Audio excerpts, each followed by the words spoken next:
Cloud, lend me your strength. Let us defy destiny together. The villain never thinks they're the villain. That's the beauty of it. Their perspective is always justified. And there's a thin line that Sephiroth threads beautifully. In one moment, you're like, wait, I get it. I'm on this guy's side. Is he doing the right thing? He's not this like over-the-top mwahahaha villain. He's this very calculated puppet master, especially in this game. You never really know with him because it seems like he knows everything and we know nothing. He knows so much and he can get inside of Cloud's head. He starts off as a soldier with people who look up to him, with the protagonist who looks up to him. He was made into a monster, not of his own choice. And it was the realization that he essentially had no path but to become a monster that broke him and forced him to embrace that. You can't wait to see how much more of that thread he pulls from Cloud, how much he attempts to unravel and kind of lead him down a similar path.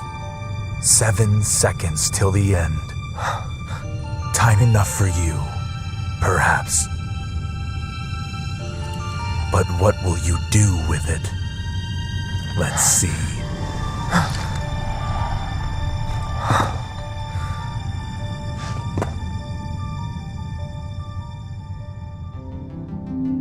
Things have gotten very, very real from when Cloud rode the train in, all cool like into Midgar in the beginning. A lot has transpired, so the stakes have just been risen. I think moral compass has not really shifted. Who Cloud is hasn't really shifted. I think the fight against Sephiroth, the fight against Shinra, all of that stays true, and if anything is exacerbated in the second game. The biggest shift really is, I would say, just the essence of Cloud, his personality, what he allows to show through. There's a lot more emotional depth, I feel.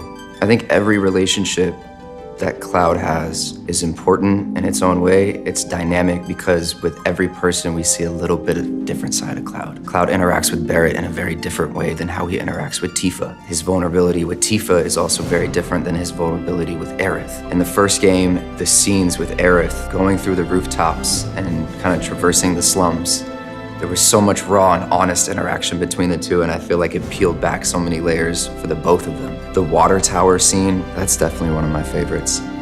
I have like an anchor line, if you will, that was so drilled into me the first like 3 months of doing this game. And Cloud's infamous like not interested. Always, if I'm ever questioning the tone or where I need to be with it, like I'll go to that line because it's there.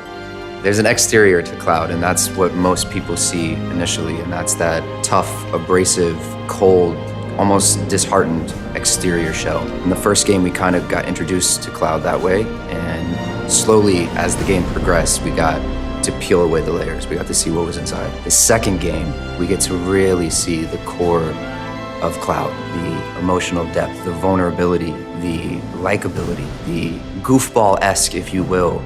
You know, this little boy that has been hardened just through circumstances in life, we get to kind of see a lot more of that. But all in all, I think Cloud is just, he's a very interesting human being, and I've fallen in love portraying him.